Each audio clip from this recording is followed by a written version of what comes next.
So kwanza nataka kuanzia kuna mambo fulani ambayo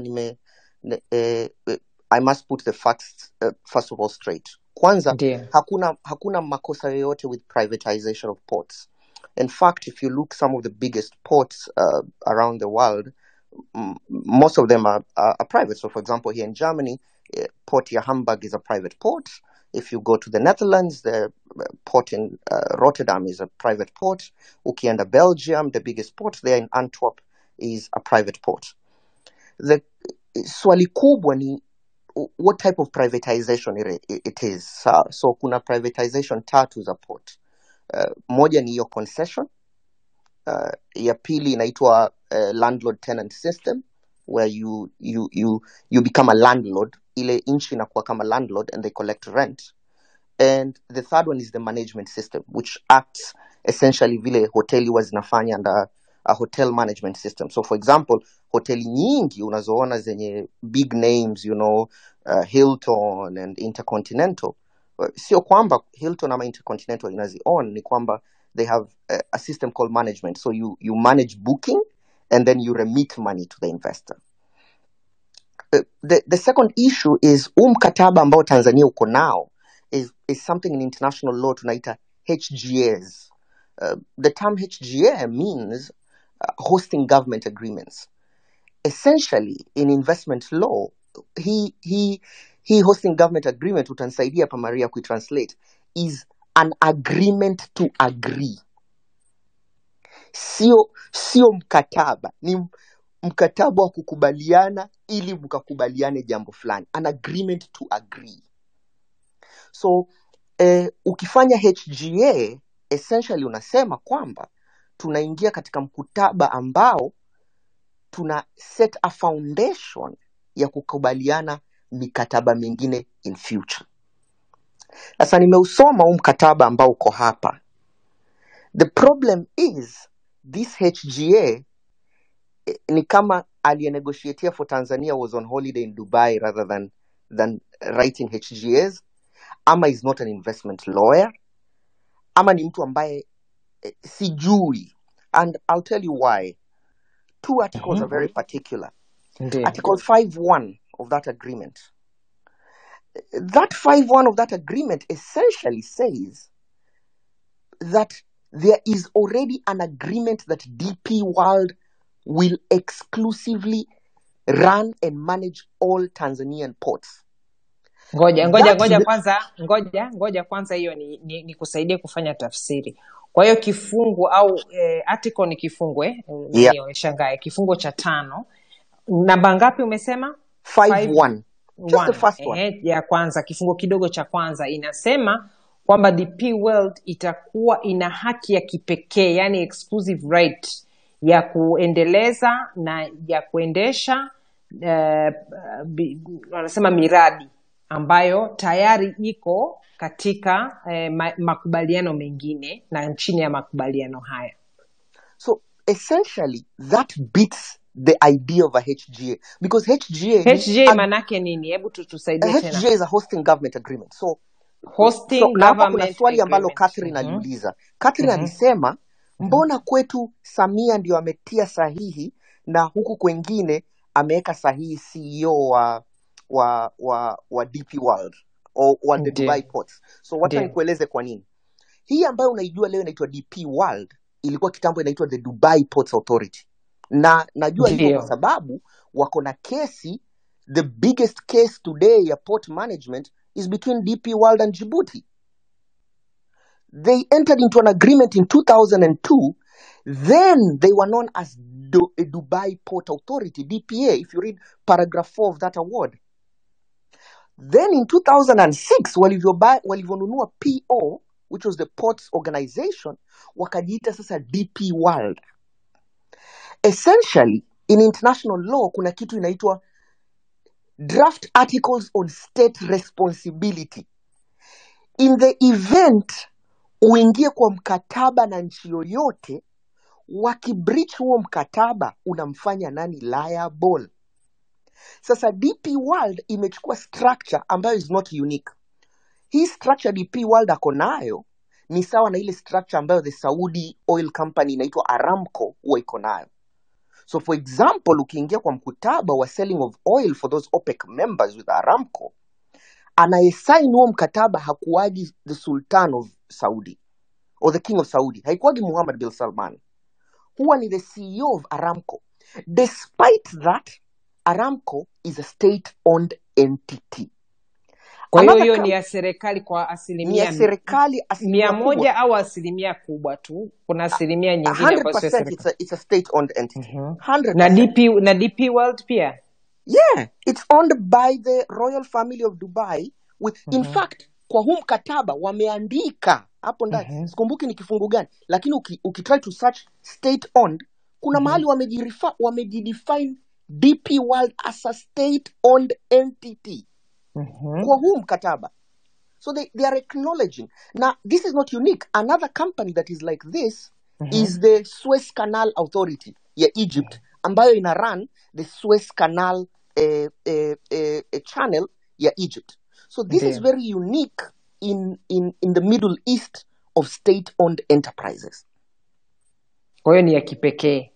It's very special, but that is why they do it. Na wanaifanya hivi kwa sababu wanataka sometimes to enter into private agreements with private companies, not only states. So ndio wasikue na a situation where they can have a difficulty of enforcement. They try to take a nature as if they are not a state-owned company and as if they are a private-owned company. Kwa hiyo wanajificha, yani wanajidisguise. Exactly. So if you watch these Middle East companies, they're like that. So you have the Saudi Aramco, which is like that. You have the Suez Canal Authority, which is like that. You have the Kuwaiti oil companies like that. So they pretend as if they are not government entities, but essentially they are government entities. Sawa. So hiyo ndo ile clarification ya kwanza Catherine alikuwa anaulizia. But my worry sasa ni hapa mumesign article 5.1 of this HGA. HGA ulikuwa unauliza hosting government agreement ni hivi. Kwamba kwa mfano nataka kuja kufanya investment in Tanzania, na Tanzania haina bilateral investment treaty for example na country nyingine. Nitaandika a host government agreement ambayo ni agreement for purposes of protection of foreign investment. That is why ukisoma hii agreement you cannot differentiate it from the UK Tanzania BIT. Almost all articles in the UK Tanzania BIT ziko katika hii hosting government agreement. Shida ya pili ya kwamba hii hosting government agreement iko na something you call an umbrella clause. Na hii article 5.1 ndio your umbrella clause. Hiyo umbrella sasa tunajua ni mwambuli. HGA inafaa kuwa, nimekwambia ni an agreement to agree. Tunakubaliana kwamba ni kwa mfano mimi na wewe Maria tunasema tutaingia kwa mkataba tukubaliane kufanya biashara in future. So we are now setting up a basis of starting an agreement. That is what a HGA is supposed to be. The problem na hii HGA ni kwamba tayari ishasema come rain come sunshine there will be an agreement on management of the ports. Ebu rudia tena. Nataka niweke vizuri kwa Kiswahili. Rudia tena. Kwamba the agreement already ingekuwa mkataba on a normal HGA hii article 5.1 ingesema in the project agreements DP World may be given exclusive rights to manage ports in Tanzania. Kwa hiyo ingesema kwamba katika makubaliano au katika mkataba wa mradi huu ambao utafuata baada ya huu wa awali ambao ni HGA, katika mkataba utakaofuata kuhusu mradi labda DP World inaweza ikapewa exclusive, wanaweza kupewa. Lakini hii inasema Maria, hapo ni kama tumebakwa yani kwa maana nyingine. Inasema they will. There is just no option. Lazima mupate agreement. Na nitakwambia kwa nini hii ni muhimu. Another article that is problematic hapa Maria ni 25.3. The entry into force of this agreement. Hiyo 25.3 inasema vile after the signing and of course what takes in event ya zile project zitakuja. Lakini soma the second last line to the last. inasema kwamba ngoja ni article ngapi? Sorry, 25.3. 25.3. Sorry, yeah. Kuna vitu huku naendelea kusearch 25, kwa hiyo ni kifungu cha 25. Yeah. 25 na kifungu kidogo cha 3. So just read the entire 25.3 uone kinasema nini. Anasema the state parties agree that the provisions of this agreement and the HGAs shall apply to all the project activities, including those undertaken prior to the effectiveness of this agreement or the relevant HGA where necessary. Exactly. So wanasema this HGA governs all agreements of the project zitakazokuja. Hii ambayo ndio mkataba huu, this agreement ambao angalia the last line, wanasema including all agreements that have begun prior to this HGA, meaning kwa hiyo mikataba yote iliyotangulia, kama kuna project yoyote inayoendelea saa hii kwenye hiyo port tayari iko ndani ya hii HGA. Shida ipo. So it's not for the future. It means including, it's so purposeful that including projects not already underway before this agreement takes effect. In essence, they have backdated the projects that are already in effect. So then this becomes a fully binding international law agreement equal to a treaty of sorts. So wacha tayari huu ni mkataba. Tuseme huu tayari ni mkataba. It's a full agreement. So wacha nikuambie kitakachofanyika Tanzania isipo go ahead with this agreement. If you don't go ahead, DP World, which is very notorious, there are numerous cases inafanyaga hivi, itashtaki Tanzania for violation of legitimate expectation of doing business. Matarajio halali. Exactly. Kwa hiyo itasema sisi tulikuwa tuna matarajio ambayo iko kihalali kwa sababu tumeshaingia kwenye mkataba ambao huu mkataba tayari kama ilivyo imeshaweka wanasema imeshaweka wajibu. Exactly. So you will be sued for and legitimate expectation is the biggest thing in investment law today. Mauritius sasa wanashtakiwa na kampuni ya Ufaransa that was to establish a lab for purposes of vaccine generation. Now Mauritius ikau cancel.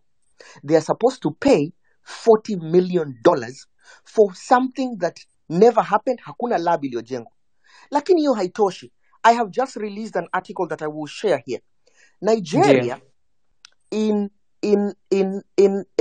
about 10-15 years ago, iliingia kwa an agreement of upstream oil production with a British company, but not registered in Britain, but in those offshore Britain islands. Hii kampuni haikujenga a single refinery in Nigeria, didn't produce a single barrel of oil in Nigeria. In fact, this company did not even have a website. Today, wameshinda kesi dhidi ya Nigeria for a legitimate expectation claim of $11 billion that is being challenged at the Nigerian courts. No, sorry, at the UK courts. So, na wanapenda sana hiyo. Exactly, because you don't spend any money. You just say, I had a legitimate expectation to put money, na Tanzania imeninyima.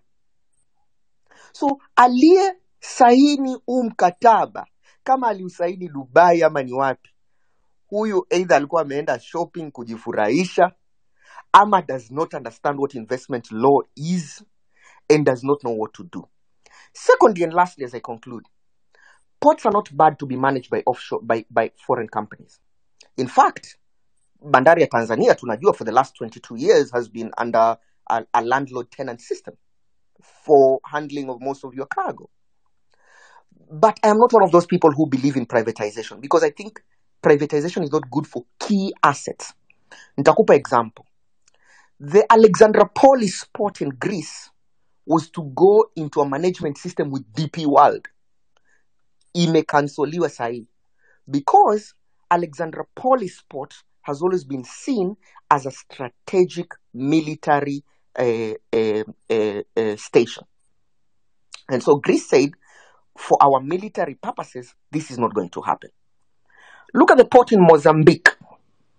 The port in Mozambique was also privatized on the pretense that privatization itaifanya iwe successful. That port is not successful. The only port successful on the eastern coastline is the port in Durban, the port in Mombasa, the port in Cape Town, and if you go down now the oceans towards Egypt. So I don't buy the idea that privatization is the key to changing state-owned corporations, especially strategic state-owned enterprises like ports. So kwa sababu ya kimkakati, yeah. I think so. But the problem is the type of HGA muko nayo, it's not very good. Lakini hii ngoja niseme, hii wamesema ni IGA, not HGA. The term is read all through the contract. It's a HGA. It's called, in fact, they've even defined it, a hosting government agreement. They've repeated it over 20 times in the agreement. It's there. Labda tu kwa sababu wewe umesema kwamba this is your specialty.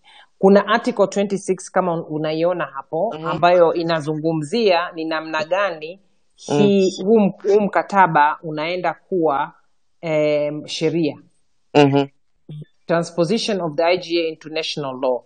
Inasema government of each state party shall expeditiously, kwa haraka, take all steps, kuchukua hatua zote muhimu to make this agreement, yani kufanya mkataba huu na mkataba mwingine HGA nyingine under its domestic law as the prevailing legal regime in respect of the proposed projects.